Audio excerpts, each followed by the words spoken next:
Good afternoon. My name is Eric Bowe, and I want to talk to you today about the silent shopper. It's a really interesting thing that's actually inside of all of us, but you may not know it. This story for me actually started about a decade and a half ago when I was taking some Myers-Briggs tests. And I took it several times in my career with HR people, and they're all happy to give me the test, and they said, oh, here, take it. And at the end they said, you're blank. I couldn't even remember what they told me. Didn't make a lot of sense. But the third time I took it, it was very different. The difference was they brought in a professor from Oakland University, and he actually took the whole organization through it in an afternoon workshop. And so it wasn't so much about taking the test as what did the test mean. So think about it this way. If you ever take a Myers-Briggs, you have different types of dichotomies. For example, the first one is extrovert versus introvert. Most people there thought it was how gregarious you were. Actually, it means more than that. What it means is that how you actually recharge your batteries. So an extrovert like myself actually recharges around other people. Introverts, on the other hand, actually want to withdraw from people and they recharge their batteries that way. So this is pretty interesting. So it really starts to enlighten myself and others on what it meant. And he kept going through all the dichotomies and he got to the last one. Is P versus J, or perceiving versus judging. The way to explain judging is judging people like a structured world. They want everything. They're list makers, like my wife. Perceivers actually want to go more with the flow, like me, and so I would argue we're list breakers. What he said next is something that was profound and stuck with me. He said, if you're a perceiver, you can actually live in that detail world for a while, but it's going to tire you out because it's against your internal inertia. And what's going to happen is it's going to snap back, and you're inevitably going to fall back to who you are and what nature intended you to be. And I thought this was really interesting because if this is how we actually interact with the outside world, what about the retail environment? Does it exist there? So the question I had is there a shopper DNA, that preference there for that? So about 5 years worth of testing and stuff, and over 12 tests, what I did is I discovered that, yes, there is a shopper DNA. We cracked the code. And what I want to take you through today is what that shopper DNA is and really what it means. And hopefully as I go through this, you'll see a little bit of it inside you and sort of realize the shopper you are. The first DNA strand is wallet, is how you spend your money. And the way to look at this is either a deal seeker or price blind.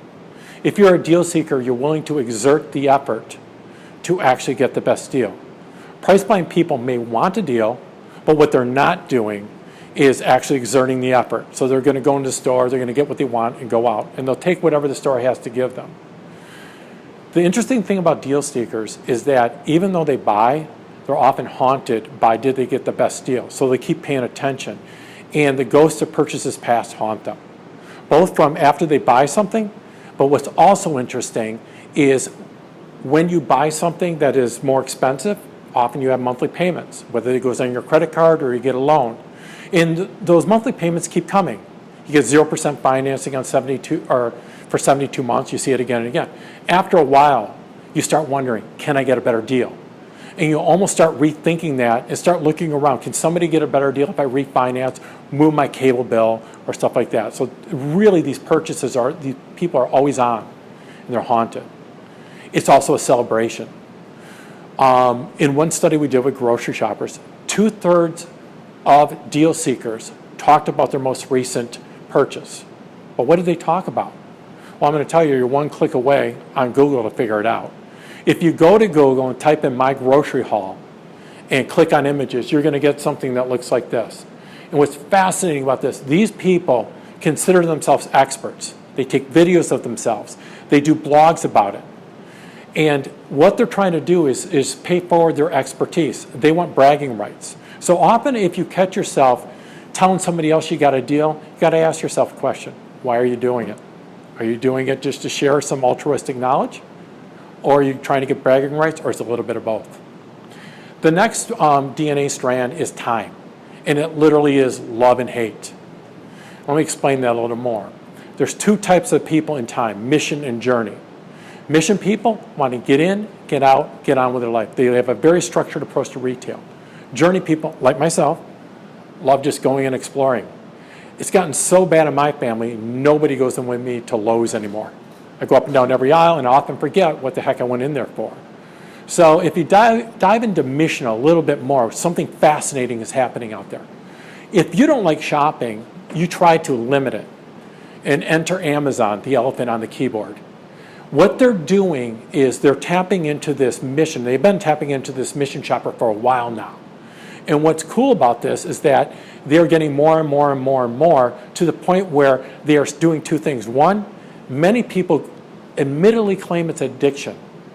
If you're doing any late night surfing, go to Twitter, type in Amazon and addiction and read the posts. They are really hysterical. People are admitting they're addicted to Prime, but they're not letting up. The other thing it's doing is setting a bar for every other retailer out there that if I'm a mission shopper and you want me, you better make it quick and easy. The last one is brand. And let's talk about coffee for a second. Coffee is an interesting thing to me because people are passionate about coffee down to dispassionate. And often when you talk about coffee or brands, what you're going to have is two different things. You can have a brand citizen or a free agent. Brand citizens buy their brands. It may be a brand like Starbucks, or it may be they're willing to accept multiple brands like Starbucks, Caribou Coffee, and the like. On the other side, free agents, very different. All they want is coffee. I have run workshops with this before, and it's really interesting. If you throw this and you have a Starbucks person with somebody who will actually get coffee at Speedway, it's a very animated discussion, surprisingly, on which coffee is better and why should you care. So go a little deeper and understand brand citizen. You don't necessarily have to have the brand when you start your journey. You can discover it along the way. Or in the case of cell phones, you may rediscover it. 2/3 of cell phone buyers are free agents, which is surprising to a lot of people who use iPhones because I always buy an iPhone. What do I need to rediscover? Well, the reality is two things are going on here. One, you buy every 2 to 3 years, usually when your contract's up. But the second thing is during that time span, what is occurring is the cell phones are actually changing a technology. So when you go back and market, you sort of have to rediscover what brands are right for you. So, wallet, time, brand. What's interesting is you combine them together and you really get some interesting DNA strands here. So for example, if I combine brand citizen, deal seeker, and journey together, I get what's called a fanatical finder. These people know their brands, they want a deal, and they love shopping for it. Think about places like clothing stores, like Cabela's, where you actually have a lot of brands that people love, but they love the experience as much as that. So if I take these combinations of these 3 DNA strands, you end up with 8 shopper types. What I want to do is take you through 2 of them just to give you an idea of how this works. The first one is deal surgeon. Now, think of it this way. I talked about deal seeker and I talked about mission shoppers. The deal seekers want the deal. They're willing to spend time. They're willing to spend time. I want you to remember that. The mission shopper wants to spend the least amount of time. So there's this tension going on here. What are they going to do? Well, I'll tell you. Whenever we interviewed these people as part of the grocery studies, they hated shopping, but they felt compelled that they had to go in. So what's the solution? Enter Kroger and other marketers.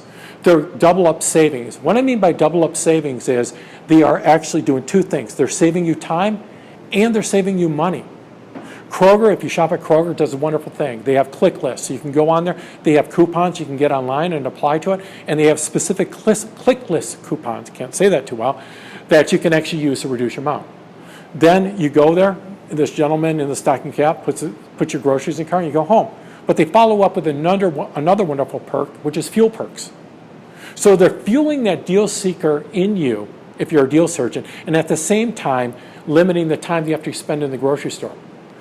Very much understanding the typology of what's going on here.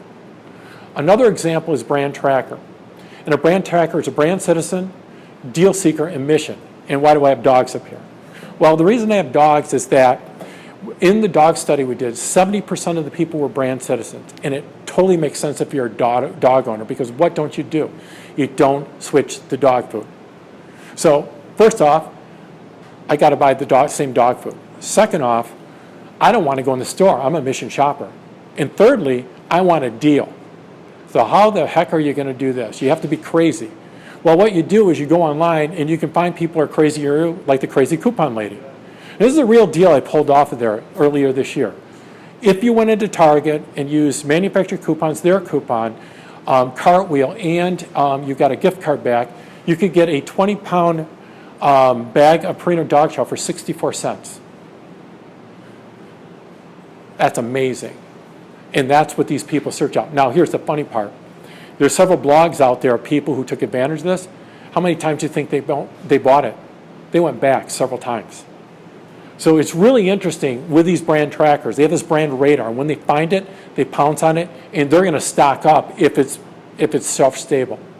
So one last thing I want to leave with you with this. It's stress. In a perfect world, you will shop in your own preference. And your preference may shift from grocery shopping to clothes shopping. But what happens is interesting is stress or life takes over, and you might not have that option. For example, what if you break your cell phone? 23% of the people in the mobile phone study broke their cell phone, or was lost, broken, or stolen, and that's why they had to replace it. The term for this is nomophobia. It's out of a UK study. That's a real thing. It's out of the UK study where they actually took phones away from people for about 24 to 48 hours, and they measured the anxiety level. 75% of the people, roughly, experienced anxiety. And obviously nomophobia stands for no mobile phone. So, interesting. But what's more interesting is, what if you are somebody who loves shopping for tech, and you want a deal, and your phone's broken, and you're suffering from nomophobia? How your stress level, back to the Myers-Briggs, your stress level is going to go up because you're out of your preference zone. So if you need to get a phone immediately, like that 75%, what's going to happen is you're going to go get it, and then you're going to wonder later what? Enter the ghost of purchases past. Did you get a great deal? Could you have got a better deal? Should you have taken a day longer? It's the regrets kick in because you weren't in your comfort zone.